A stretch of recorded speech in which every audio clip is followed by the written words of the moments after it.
You saw when Pedro left, there was a dip in form of pressing. When the lap came, the lap couldn't keep the same moment. And I think that was one of the if there was anything I would fault Enzo for Maresca for today's game was that the lap substitution. The whole team had their own. The whole team had their. Yeah, I think Pedro was tired because he ran a lot.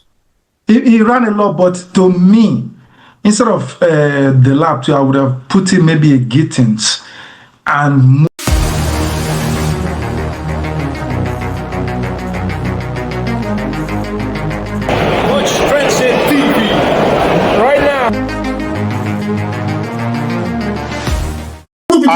Proper. I'll give us some numbers. Then my big question I've asked every fan I've interviewed today is, who do you think won the tactical battle? I only asked you on Messi, so I would love to hear from Chima and Ubum and Nemi. So the numbers we have, Arsenal actually had a bigger SG of 1.26 and Chelsea was 79. The shots on target were even 4-4. Shots off target, Arsenal had 3, Chelsea had 4. Block shots, Arsenal had 1, Chelsea had 2. Possession was 62 for Arsenal, 38 for Chelsea. 3 corner kicks apiece. Fouls, 13 for Arsenal, 12 for Chelsea. And yellow cards, Arsenal has 6 yellow cards and Chelsea had 1. Obviously, Chelsea had 1 red card as well. And saves were 3 apiece for both goalkeepers. So it was a pretty... I enjoyed the game. From my perspective, I don't know, let me just give... kind of background to it from how I saw the game. The two teams knew that they could not really play out from back because both teams know how to press high, and they went long. And for the first 20 minutes of that game, the midfield was non-existent. In fact, people like Eze couldn't get into the game because they couldn't even see the ball. The Rice was running almost 30 yards back and forth to either have the defense or push attack. So, and this is a tactic that Arsenal used against Bayern Munich. Obviously, Chelsea tried to use it on Arsenal as well. And he was going back and forth until maybe towards the end of the first half before the game started to settle down a little bit. So, guys, I don't know, eventually, the three of you, I don't know how you guys think who probably edged it from a tactical standpoint in this one. Well, let me go for it. Okay. Yeah, you go first. Let me go. Well, thank you. I think this was a chess match. I said on the previous podcast that what do you call him? Maresca was going to play James. The midfield was going to be James, Caicedo, and what do you call it, Enzo. And Pedro came in, we said Estavo and Neto. And the defense, the team was already, the team already picked itself.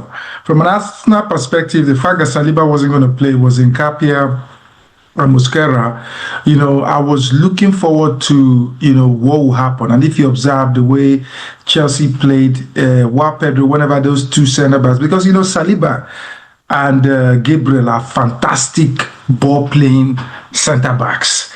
So you could see how they were trying to narrow Nkapie and Mosquera to see if there will be errors to be made. They were overloading them whenever they thought they were just trying to see those errors. And it wasn't those boys were ballers, man. I give kudos to those two center-backs. And the way the game was the way the game was played was, to me personally, I think, what do you call it? Arteta came in thinking Maresca was we were going to sit back as we did against Barcelona and let you dictate and catch you on the break. But if you observe the game, it was even Steven. You give a give, Cucurella and all of those stuffs. And when that red card happened, that's when I knew the power, or I saw the dynamics of what Enzo was doing. I was thinking, and this is a coach that has learnt, and I give him credit. Against Manchester United, the same thing happened. Guess what Enzo did? He took away all our attackers and brought all defenders.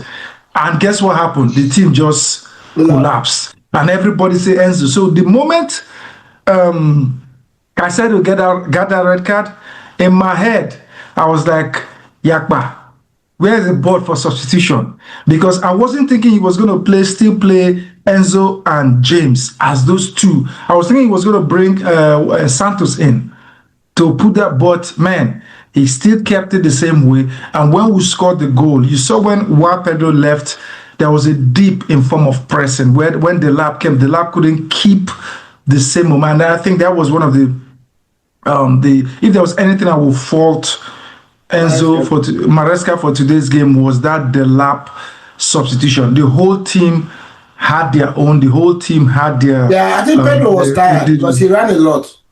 He ran a lot, but to me, instead of the lap, I would have put in maybe a Gittins and moved maybe Neto in the middle, as we did against Barcelona. Yeah, I think his thought was because of his size and he's a traditional number 9 for him to help Chelsea do hold up. But he didn't do anything about it on that at all. He just reminded me of Tolu with Nigerian national team. You know what that is, right? Yeah, just nothing. But I think. I see you raising your hand. You want to say something before Chima go? No, Chima can go. But Chima really wanted to go first before Nimi. Yeah. So yeah, Chima, let's hear from you. Well, the question is who won the tactical makeup? For me, I will break it down into 2 halves. The first half, there is no doubt, it's not even a discussion. Chelsea had everything. We had in the first half, we have 4 clear chances to probably Arsenal 1 or none. So discussing this, the team that won the tactical makeup or the tactical challenge, we don't discuss it in unison. We discuss it in halves. Chelsea clearly took the tactical challenge. Chelsea won it first half, hands down. Immediately, we're playing 1 man down. Of course, what do you expect? There is, as soon as you are 1 man down, the discussion of who is going to win the tactical challenge should not come in again, because it's no longer on equal ground. I tell you honestly, this game today, I feel like we won. I still believe we won. Arsenal was lucky to go home with a point. Reason being that if we hadn't, even like Nimi said, if we hadn't made that sub, I didn't believe that Pedro was tired. He was running until he was subbed. The lap is a lazy player in this kind of a game. We don't need somebody who immediately he came in. If you watch that game, you will discover that Pedro was constantly running around the defenders. No single defender moved the ball to our 18. They were passing it across themselves. But immediately he was subbed, and the lap came in with his lazy attitude and nonchalant walking around the field. That was when Chelsea scored. Arsenal equalized their game, and at that point, if you're looking at that point to discuss the tactical challenge or who won it, then you can say Arsenal took it. Yeah, you can blame that on the lap, but don't forget that Odegaard came in as well, who is a master of the architectural drawing of the way Arsenal plays. Once he came into, he had an effect. It wasn't really. Yeah, but remember that Odegaard came in when Pedro was still there. We didn't feel his presence. Nobody noticed him. The game was still Arsenal was still passing around the ball. They were not having this chance, this one-on-one. Odegaard came after Pedro. Pedro was substituted 57th minute. Pedro was done on the 55th minute. Odegaard came in the 57th. Oh, okay, yeah, you're right. So that's what I'm saying is the dynamics of the game changed because the personnel on the pitch for Arsenal also changed. So but you guys scored the goal before Odegaard came in, right? No, after he came in, he was one of the people that carved out the chance. He was involved in that. What time? Because you guys scored the game. The goal was 10 minutes. 59th minute. He came in 59th minute? He came in 57th minute, and the goal was scored in 59th minute. Okay. Yeah. Because I know that it was 10 minutes. Odegaard for me in this game was very instrumental to the outcome of the game. In fact, if Arsenal had won this game, it would have been one of the reasons, because Chelsea dropped into low blocks, and we needed a player that could break, that could do some sharp passes between the lines. And this is one of the areas that him and Saka combined very well at, in which Eze and Saka are still building that relationship. But Eze and Saka already had, like, if you remember, from that right side, Arsenal carried out about 3 or 4 of those between Odegaard, Saka, and during Timber. So yeah, it's not really because of the lap. The dynamics. But I feel like if the lap was, if he was tracking those defenders, because he allowed them to come close to our 18-yard box, which Pedro never allowed. Yeah, obviously before he came in, there was instruction given to him, and that maybe that's what he was told to do, just to shadow them. No, you can't tell. Let's hear your view. How do you see the game from a tactical standpoint between the two coaches? I'll probably call it a draw. But then that's what it is for me. I will also, while calling it a draw, say that if I were to operate in fractions, I would say I would give Maresca 50.5. Yes. And give Arteta 49.5. Because there were multiple phases in the game. Chima said it was a game to be described in two halves. I'll probably describe it in maybe, let's say, at least four phases. And you know what? Chima said that once Chelsea got that red card, from then on, it was no longer even. It was no longer fair to judge.